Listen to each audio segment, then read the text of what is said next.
I think it's useful, first of all, to put in context where we are right now. Reminder, the world is now navigating the largest disruption of global energy supplies of the modern era. More than 1 billion barrels of oil taken off the market. The good news is that markets have demonstrated flexibility. Many countries have stepped forward.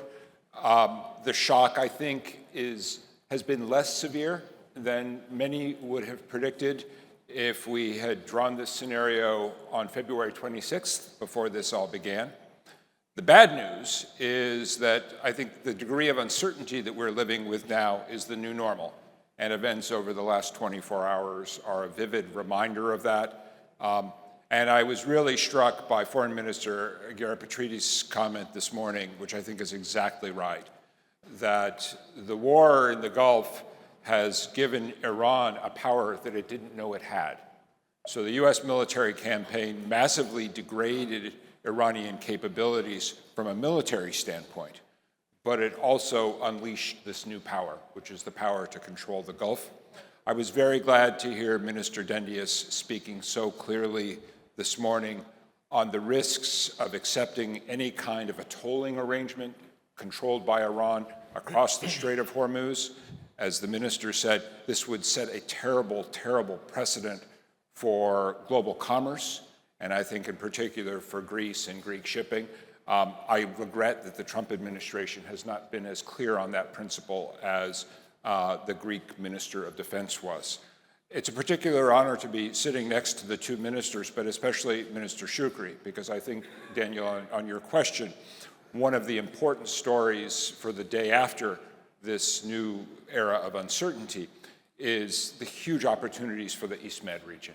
And I congratulate Prime Minister Mitsotakis and the entire Greek government for the progress that you're seeing with ExxonMobil, with Chevron. Chevron in particular, a company I'm working closely with now, which is deeply involved in Cyprus, in Egypt, moving ahead with Greece, looking at Libya, looking at Syria. You can say much the same regarding ExxonMobil. This is a game changer for the region, and I think Minister Geoffrey can speak better than others in terms of how important these new relationships have become for Egypt, but also for Egypt's relationship with Israel, for Israel's relationship with Jordan and the role of the Fajr pipeline.